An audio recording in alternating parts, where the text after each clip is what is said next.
Let's talk about Gemma and John Waters and their application to the High Court back in May 2020.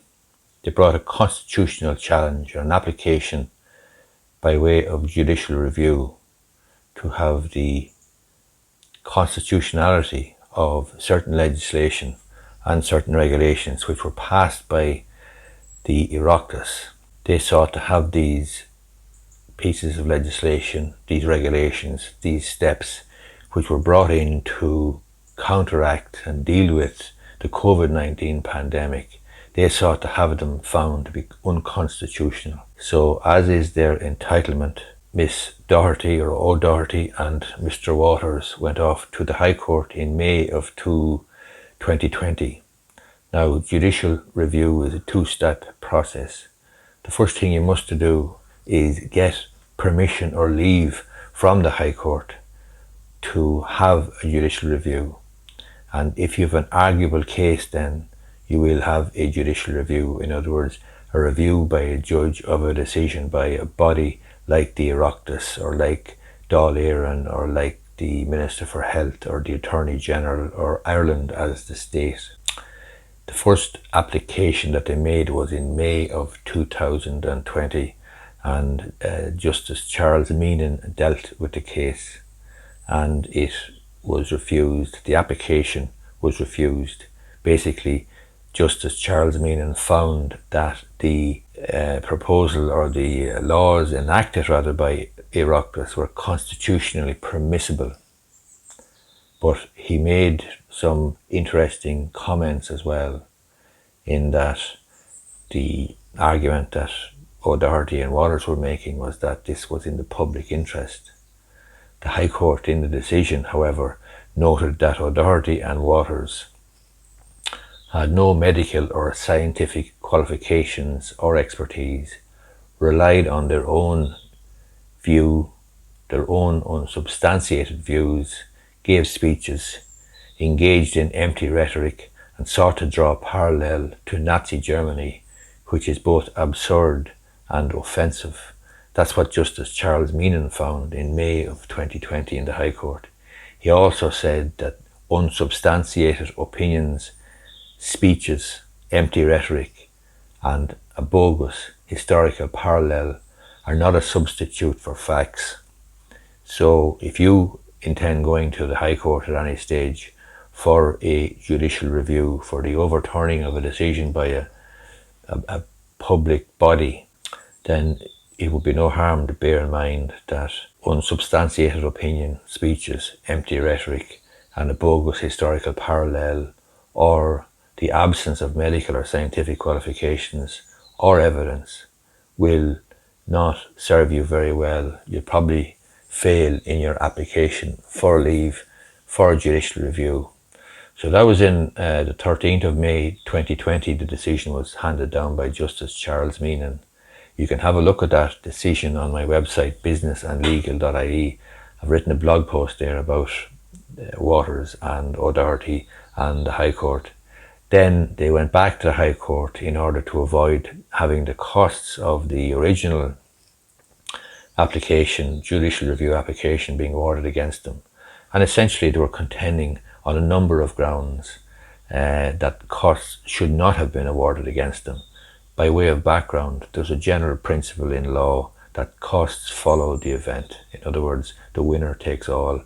If you go to the High Court or Circuit Court or anywhere else and you lose and it's litigation, then the likelihood is costs will be awarded against you because costs follow the event. In this situation, O'Doherty and Waters were arguing or contending that they were justified in bringing the application on public policy grounds or in the public interest. They also argued that they were entitled to a protective costs order. They argued that they should have been allowed to proceed on an ex parte basis, and the respondents and notice parties should not have been put on notice of their application. So if the respondents and notice parties, that is the Minister for Health, the Attorney General, the State, the Oireachtas, the Ceann Comhairle, were not put on notice, then costs would have been less. However, the High Court held that the argument that they brought these proceedings in the public interest simply did not stand up to scrutiny, and that they failed to engage with the case being made by Ireland, the Attorney General and the Minister for Health. The High Court determined that the issues raised by the widespread restrictions and the legislation and regulations introduced were important matters of public interest. There is no doubt but that the issues raised by the widespread restrictions imposed by the legislation and regulations in question are important matters of public interest. However, the manner in which the applicants conducted their proceedings, their failure to consider or answer the case being made against them, and to only have regard for their own opinions, meant that these proceedings were very far from being in the public interest. As a consequence, Justice Meenan determined that there were no grounds for the court to depart from the general rule that costs follow the event, and he granted the respondents, the Minister for Health, Ireland, and the Attorney General, and the notice parties, Dáil Éireann, Seanad Éireann and Ceann Comhairle, their costs, and dismissed the application of O'Doherty and Waters. And that full decision of 4th of June 2020 is on my website as well. It's in the same blog post. So that's Gemma O'Doherty and John Waters going to the High Court to argue that the regulations and legislation that the state essentially put in place, the Oireachtas enacted, were unconstitutional. That was not found to be the case, and the difficulty for O'Doherty and Waters was that speeches and empty rhetoric and the absence of any medical evidence, the absence of any expertise, fatally flawed their arguments, fatally flawed their case. So it's a lesson, I suppose, for anybody who might be considering going to the High Court for a judicial review, because if you do, then you could be looking at a costs order against you. And if you are in the situation where you are relying on empty rhetoric and speeches rather than facts and evidence, then you're going to be in a difficult position in terms of your costs. It will be a costly day out. Hope you find this video useful. If you do, I would appreciate if you gave it the thumbs up down below.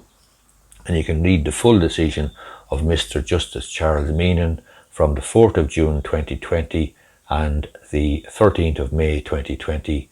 They are interesting decisions, and they look at the whole question of costs following the event, the reason for such a rule and such a principle, and what is in the public interest, what's constitutionally permissible, and so on. As I say, I hope you find the video useful. If you do, I'd appreciate if you gave it the thumbs up down below.